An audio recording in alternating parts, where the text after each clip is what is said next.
1995 ஜூலை 2 டெல்லியில இருக்கிற அசோக் ரோட்ல ரொம்ப ஃபேமஸான ஒரு ரெஸ்டாரண்ட் இருக்கு. அதோட பேரு பாக்கியா பார்பிக்யூ ரெஸ்டாரண்ட். இந்த ரெஸ்டாரண்ட்டுக்கு நைட்டு 9 மணிக்கு அந்த ரெஸ்டாரண்டுடைய ஓனர், அவர் பேரு சுஷில் சர்மா, அவருடைய சொகுசு கார்ல வந்து இறங்கி வேக வேகமா பதட்டமா உள்ள வர்றாரு.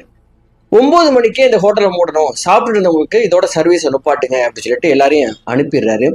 அங்க 10-15 பேர் ஒர்க் பண்றாங்க. அவங்க கிட்டையும் உங்களுக்குலாம் 2 நாள் லீவு, நீங்க ஊருக்கு போகலாம் அப்படின்னு சொல்லி அவங்களையும் அனுப்பிச்சு விடுறாரு.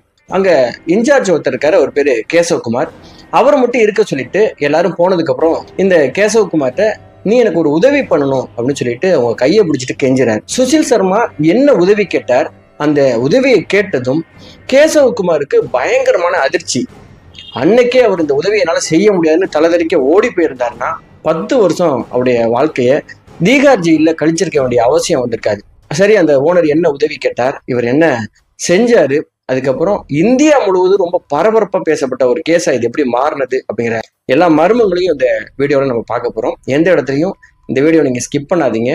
பயங்கரமான ஒரு கேஸ், இந்தியாவையே தலைகீழ புரட்டி போட்ட ஒரு கேஸ்ன்னு சொல்லணும். சரி, இது எங்க நடந்தது அப்படின்னா, அதே டெல்லி அசோக் ரோட்ல 1995 ஜூலை 2 நைட்டு 11 மணிக்கு ஒரு கான்ஸ்டபிள், அவர் பேரு அப்துல் நசீர், தன்னுடைய போலீஸ் பெட்ரோல் வண்டியில ரவுண்ட்ஸ் வந்துட்டு இருக்காரு.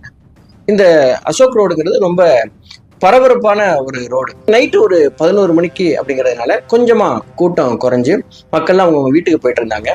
இவர் தேவையில்லாம ரோட்ல நின்றுட்டு இருந்தவங்களாம் வீட்டுக்கு போக சொல்லிட்டு அவர் வந்துட்டு இருக்கும்போது இந்த பாக்கியா பார்பிக்யூ ரெஸ்டாரண்ட்டை கிராஸ் பண்றாரு.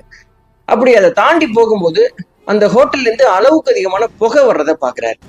எப்போதுமே இந்த பார்பிக்யூ ரெஸ்டாரண்ட்ல புகை வரும், ஆனா அது சமைக்கிற புகை மாதிரி இல்லாம ரொம்ப அளவுக்கு அதிகமா இருக்கே, ஒருவேளை ரெஸ்டாரண்ட்குள்ள ஏதாவது தீ பிடிச்சிருக்குமோ அப்படிங்கிற பேர்ல வண்டியை நுப்பாட்டிட்டு அங்க நின்று அந்த ஹோட்டல் பக்கத்துல வந்து பார்க்கும்பொழுது உள்ளுக்குள்ள இருந்து யாரோ சடார்னு ஸ்கிரீனை க்ளோஸ் பண்றாங்க அப்படிங்கிறது தெரிய வருது.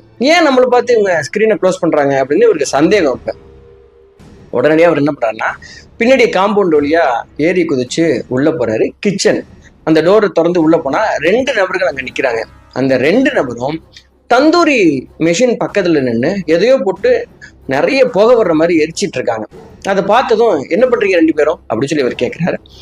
போலீஸை பார்த்ததும் 2 பேருக்கு பயங்கரமான பதட்டம். அந்த பதட்டத்தோட அவங்க என்ன சொல்றாங்கன்னா, நாங்க கட்சியோட பழைய போஸ்டர்லாம் எங்களுக்கு நிறைய வந்துச்சு, அதை போட்டு நாங்க எரிச்சிட்டு இருக்கோம் அப்படின்னு சொல்றாங்க. போஸ்டரா எங்க நான் பாக்குறேன் அப்படின்னு கிட்ட வரும்போது அதுல இருக்கிற ஒரு நபர் சொல்றாரு, இல்ல அது மட்டும் இல்ல, நாங்க மட்டன் தந்தூரி பண்ணிட்டு இருக்கோம் அப்படின்னு சொல்றாரு. இதை கேட்ட அப்துல் நாசிருக்கு பயங்கரமான சந்தேகம். சரி தள்ளுங்க நானே பாக்குறேன்